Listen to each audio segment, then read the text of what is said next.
Eh bien salut et bienvenue dans cette nouvelle vidéo de Y'a comme un geek. Alors on va un petit peu changer de format pour une fois, puisque on va faire une petite review de comics. Vous avez vu la bannière, le titre, forcément comme d'habitude vous avez triché, voilà, je vous connais à force, vous regardez toujours les bannières avant de regarder la vidéo, comme ça il n'y a pas de surprise. Bref. Donc, écoutez, j'ai fini ma lecture de l'Astronine, dont j'avais parcouru brièvement les pages à l'achat. J'ai été obligé d'attendre un petit restock qui a dû se faire vers début janvier, je crois, parce que le comics s'était quand même bien vendu au mois de novembre. Et voilà. Je m'attendais pas à ça, honnêtement. J'en avais entendu parler à droite à gauche, mais bon, j'avais un peu l'impression qu'on le survendait, quoi. Il y avait des comparaisons un petit peu houleuses. Oui, c'est le Dark Knight. C'est le Dark Knight des Tortues Ninja. C'est un équivalent. Bon, ce qui serait pas étonnant, puisqu'on sait que de base, les deux auteurs originaux, Kevin Eastman et Peter Laird, sont fans du Daredevil de Miller, et que les Tortues Ninja sont partis de ça. Donc, écoutez, on va essayer de se décortiquer un petit peu ce bouquin, sans trop en dire, je vais pas vous spolier, on se retrouve après le générique.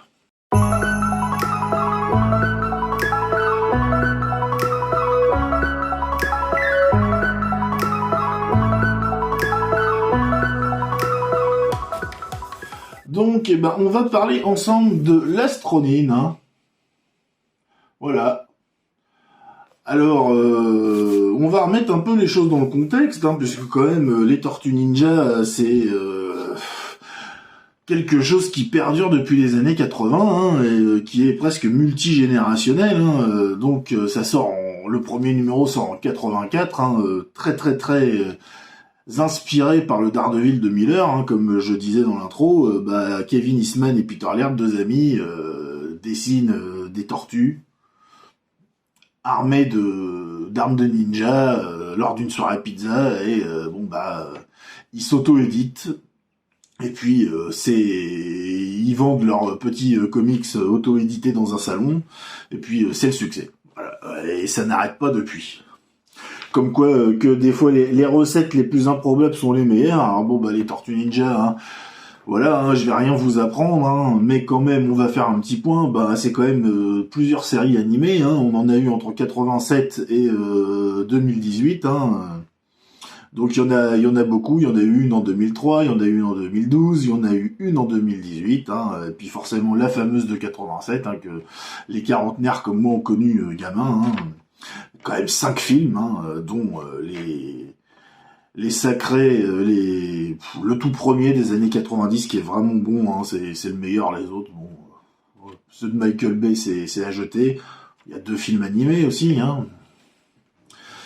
Et puis voilà, après 100 numéros de la série régulière Tortue Ninja chez IDW, Kevin Eastman et puis Tom Waltz, qui scénarise, qui chapeautent un peu ça ensemble, se disent qu'est-ce qu'on va bien pouvoir faire, quoi. Et vient à l'idée de Kevin Eastman de ressortir un vieux scénario qu'il avait griffonné, qu'il avait écrit avec Peter Laird à l'époque. Donc c'est le futur un petit peu des Tortues Ninja, quoi. Voilà, la fin. Une fin possible. Et donc il demande l'autorisation à Peter Laird, forcément, qui lui donne son accord, parce que lui, le Tortue Ninja, il a un peu laissé tomber. Et puis on arrive donc avec l'Astronine. Voilà. Alors au début, quand on a parlé de cette série de comics qui signe un petit peu un changement de cap dans l'écriture des Tortues Ninja, les premiers visuels étaient cool, avec cette tortue là vêtue de noir et tout, le ton avait l'air assez sombre, assez dark, donc ça me plaisait bien, les visuels. Et puis bon, est arrivé le premier comics US, et puis bah ma foi, ça donnait envie de lire la suite, même si c'était assez action. Alors je me suis dit bon bah espérons que ce soit plus étoffé. Et donc j'ai arrêté ma lecture à ce premier numéro, puis j'ai attendu sagement plusieurs années qu'un album relié sorte en France.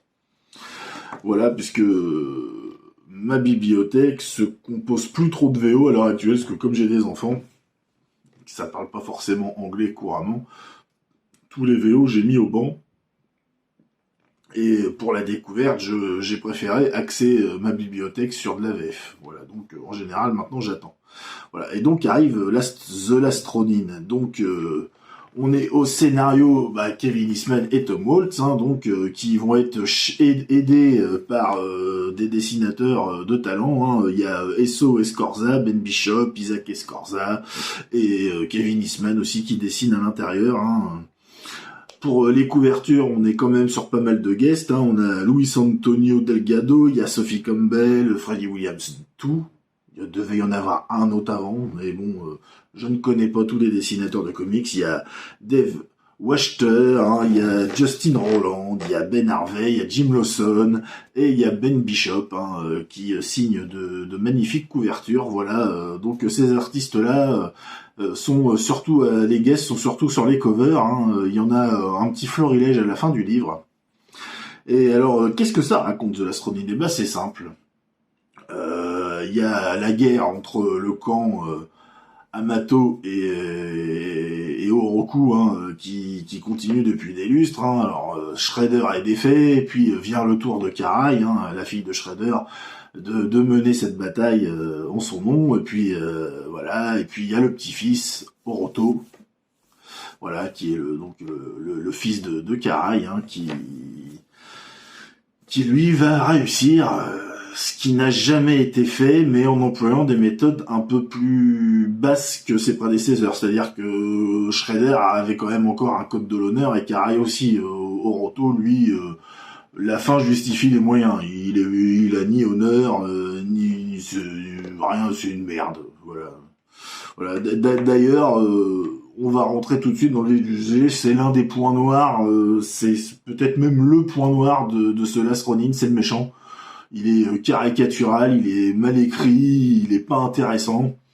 Heureusement que le reste rattrape tout, voilà, parce que sinon, ça aurait été dur. Avec un antagoniste pareil, il fait penser il fait penser à Kylo Ren de Star Wars, la nouvelle trilogie.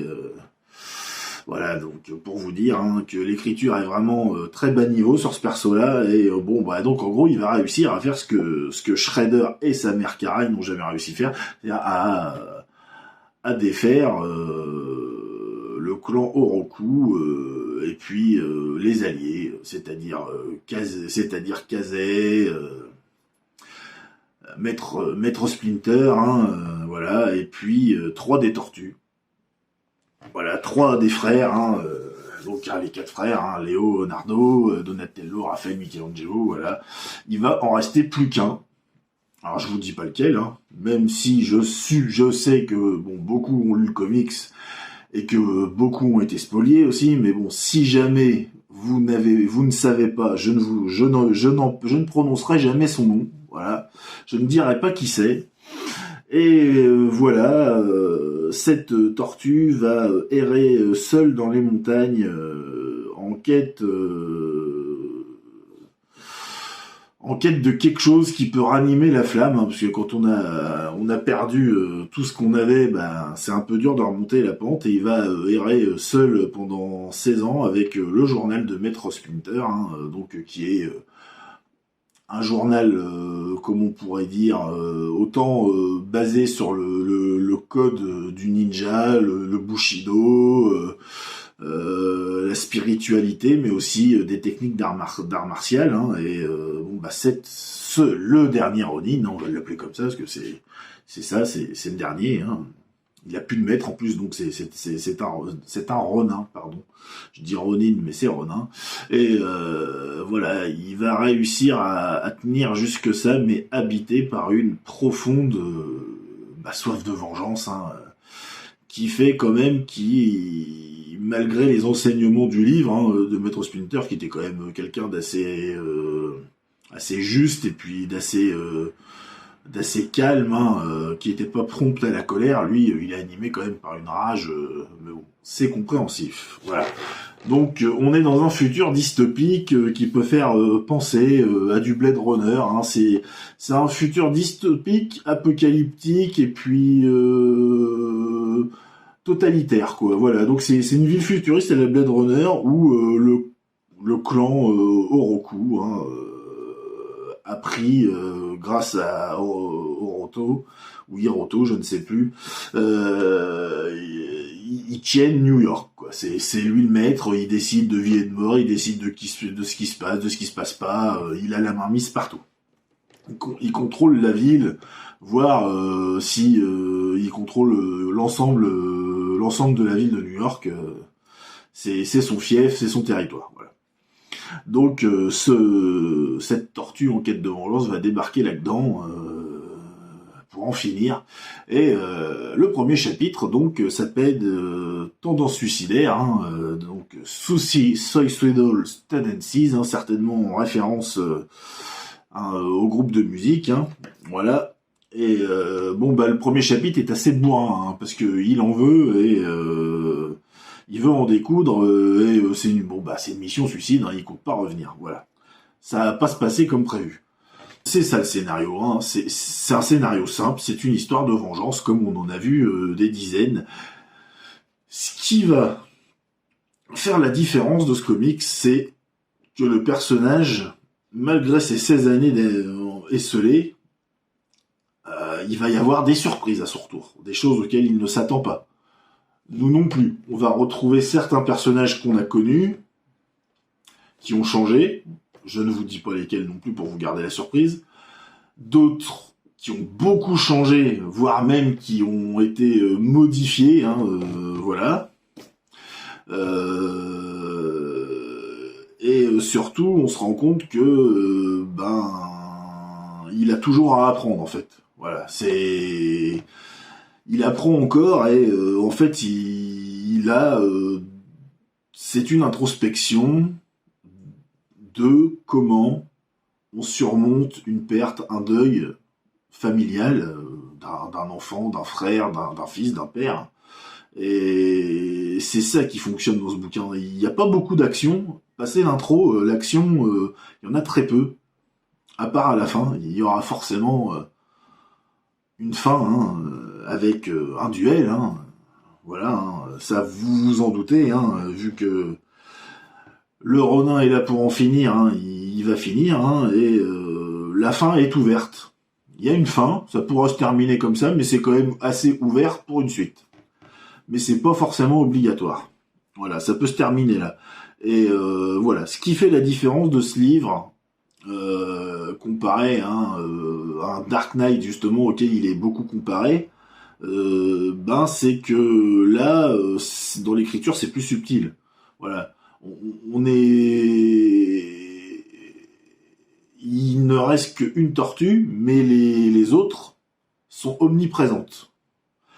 Parce que le livre est bourré de flashbacks. On va savoir comment chaque tortue est morte, déjà, donc ça aide quand même à comprendre aussi la peine du héros, hein, tout simplement, puis de s'y attacher. Et puis nous aussi, hein, puisque si on est fan des Tortues Ninja depuis les années 80, forcément, de les voir tomber comme ça, ça fait quand même un petit quelque chose aussi, hein, donc on s'identifie un petit peu, sans aller dans l'excès, hein, à la peine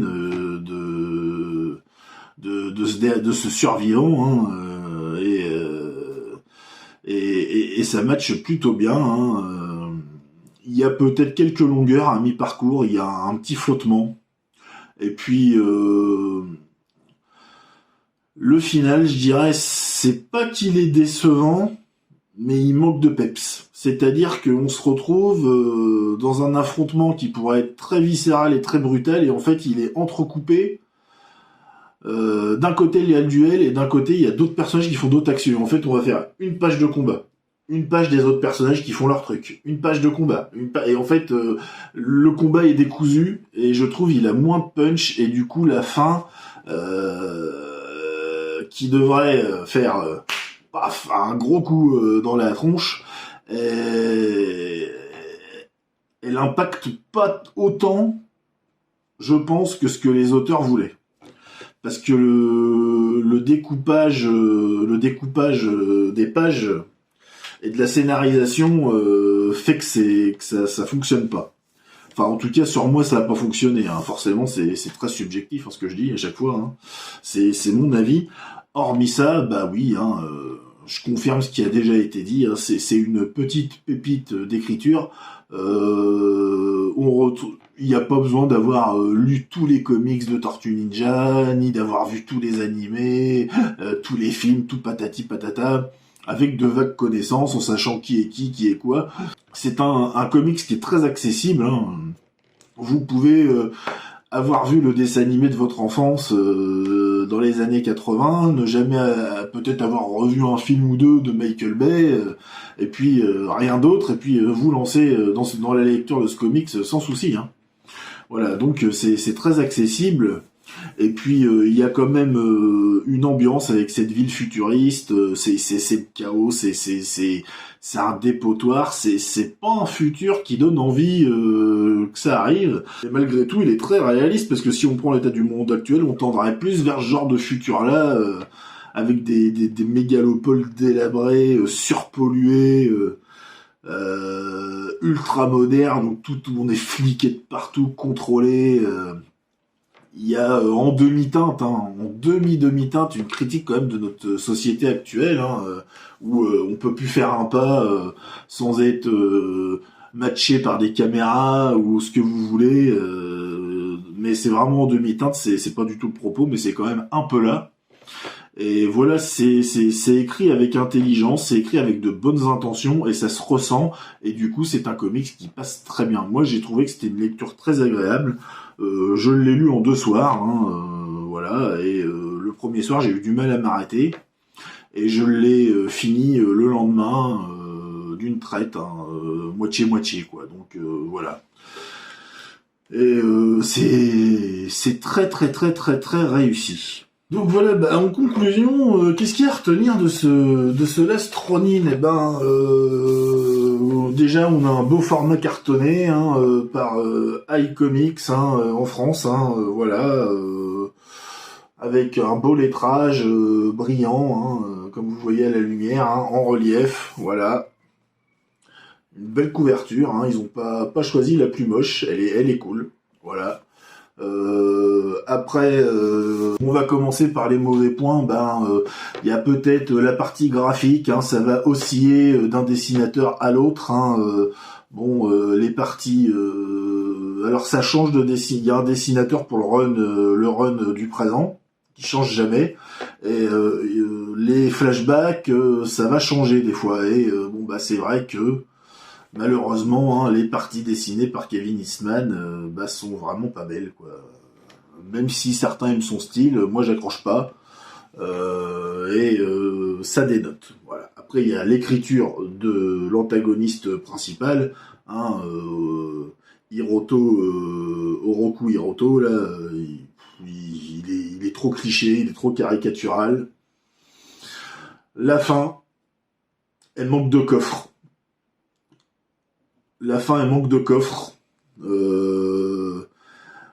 Autant l'intro est super punchy et on a envie de lire la suite malgré que ça se calme, que le final il est vraiment en deçà de l'intro. Je l'ai trouvé moins rentre dedans et on n'a pas la brique dans la tronche. Voilà. Donc ça c'est les mauvais points. Après les bons points ça va être les dessins parce que